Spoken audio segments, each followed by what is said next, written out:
Are you one of those people wondering if it's affordable to live in Phoenix anymore? I totally get it. It's a fair question. A lot of people are asking that today because just 4 or 5 years ago, people were coming here in droves because, man, it was affordable to live in Phoenix. So a lot of people are starting to second guess with interest rates and with home prices rising and rents rising and with inflation and all those different things. So today I'm going to break down a lot of things of what the data is showing us of what people can afford here in Phoenix.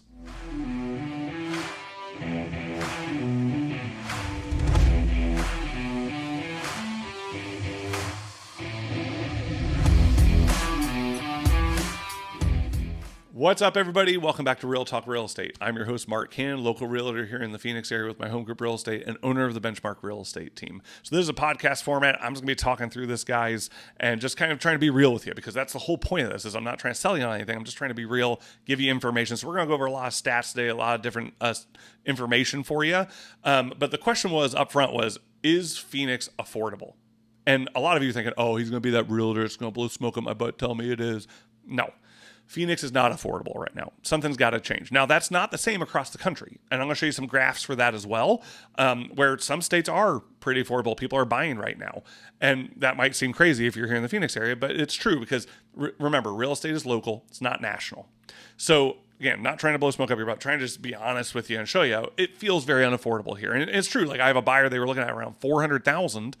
And when you're putting the minimum down, their payment's like $3,000 to $3,200. That's a lot. With today's interest rates, we're sitting around 7%, with inflation the way it is, and home prices are slowly coming down because here we're in a buyer's market for the most part. Some places are balanced markets, but we're seeing prices slowly come down. And, especially people who bought the past couple of years, they're going to lose money, because they bought at the peak. But we're going to talk through a lot of different things today, show you a lot of different graphs, lots of different statistics. But the first thing I want to let you know is everyone's situation is different. No one is the same. There is no one size fits all in this scenario. It truly depends on your situation, how much money you're making, how much debt you have, lots of different things. So I'm just going to kind of share some of the median, some of the different things that we're seeing, so that way you can understand that, but not everyone's situation is different or the same. Oh, not different. Oh my gracious. Losing my mind already. But anyway, so first thing we're going to talk about is people who are single, people who are living on their own. Is it hard? Is it affordable for them to buy a house? Definitely not.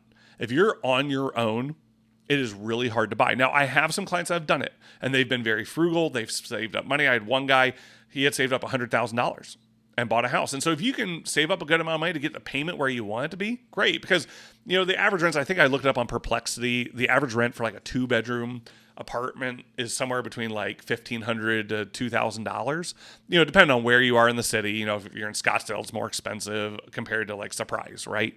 So it really depends on where you are. But the gap we've seen from what rent is to what buying is a gap now. It used to be pretty close. Now it's a gap, and that needs to come back down. So that means home prices are come down, interest rates have to come down for it to kind of mesh again. But for single people, it's really hard. Unless you've saved up a lot of money, it's really hard to buy a house right now. So some of the charts I'm going to show you, I'm going to throw them up on the screen. Show you first like the median household income. So according to Fred, the median household income is, and this shows 2023. The 2024 number I saw is just around 84,000. So this is sitting around 83, just above 83,000. I believe in 2024 it was somewhere in the mid 84,000s. And they're projecting over the next 5 years that's probably going to go up.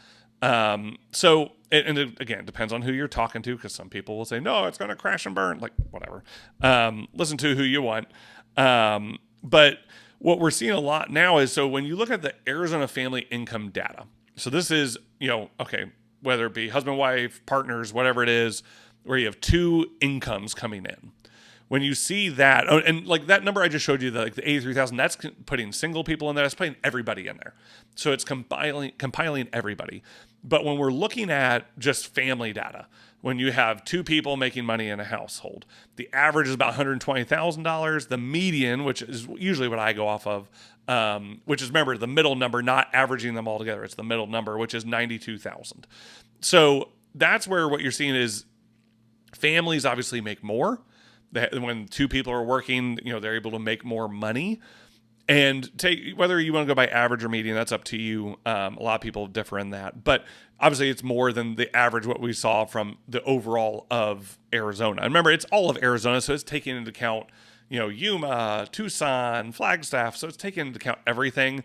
So I was trying to find some stuff about Phoenix, and the data just wasn't adding up. So if I can find that later, I'll throw it on the screen so you guys can see it. But some of the other stuff that we're seeing. So let's look at Arizona income levels or income distribution. Now, I don't know how accurate this is. Again, I'll put links in the description.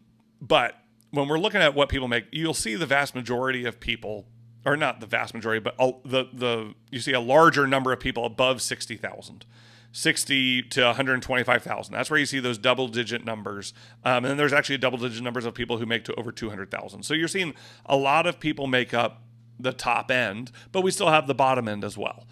Right. So this is just kind of a distribution so you can kind of see how that breakdown is. And again, I'll put everything in the description so you can see the links of where I got this information. It's from a bunch of different sources. So let's look at some of the data according to like other states, right? Comparing to other states. I'm not going to say that these are 100% accurate, but they at least give you a picture of what it could be. So the first one is U.S. home affordability by state. And you're going to see the red is obviously least affordable and the green are most affordable. Now, do I think that Illinois is extremely affordable? I don't, but this could be true because maybe a lot of people have moved out of there because they have really high taxes. But overall, you're seeing this trend. They're saying Montana is the most unaffordable, and they're taking it on their own scale, right? So this is looking at it, it's the income levels and the median sales price. So they're kind of averaging some numbers together of saying, okay, we're not just going to look at just the prices. We're going to actually take, what people are making compared to what the homes are selling for and compare them. So, which I think is a smart way to do it. And so, Arizona is somewhere in the least affordable. Obviously, you've got Montana, California, Idaho that are the most unaffordable. New York's up there, Hawaii. Again, I take some of this with a grain of salt with some of this stuff, but you're seeing the kind of differential there on what this looks like. Now, let me show you another one that I saw recently. If I can pull it up here, here we go. So this one shows like what you need to make to buy a 3-bedroom, 2-bath house. Now, again, this is not perfect data because that could vary. Because are you buying in Buckeye? Are you buying in Yuma? Are you buying again? It's gonna vary. So that's where real estate's local, it's not national, so they're trying to take just some averages. It's kind of hard. So they're saying in Arizona, 141,000 is what you need to make. Okay, I think that's a little high. I think if I did the math right, I think it was around 115,000, 120,000.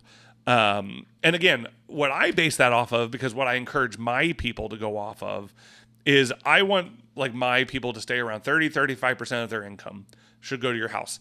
I don't want people to be house poor. I don't. So I don't want you to go 45, 50%. A lot of people are doing that. I don't recommend that.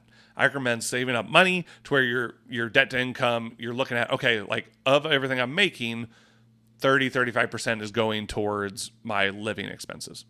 Smart, because you're trying to be responsible with what you're doing. You don't want it to overwhelm you to where you have to sell the house or you foreclosed on or whatever. So I'm trying to protect people, trying to help people. Now, do I have people that go at 40% all the time? Yep. Again, it's your level of risk and what you want to do. It's not my decision. I just try to guide people. But as you can see on this chart, it's going to vary by where you are in the states. Now, obviously, if you live in some of these central states in the United States, you're not making as much as you are in Arizona, California, New York. A lot of those states have higher salaries, have higher wages. So you have to take some of that into account as well. I used to live in South Carolina. I used to live in Kentucky. They have lower wages than they do here. So people are going to be spending more. So it's you have to understand each place. And so to me, 141,000 for Arizona, I think that's a little high. If you want to be super comfortable, sure, that number makes sense. But again, you're taking it with a grain of salt. But overall, Phoenix is not affordable right now. It's not. But some people can afford to buy. They've saved up money. They're able to buy and say, you know what, I'll refinance in the future, get a lower interest rate and save some money even then. And it works out for them. But that's where when I sit down with people, I talk through, okay, is it affordable for you? Let's sit down. Let's walk through it. And I've had to tell people, hey, I don't think now's the time. I think you need to keep saving money. Because again, I want what's best for people. I'm about relationships. I'm not about transactions. It's real estate through relationships. That's what I want.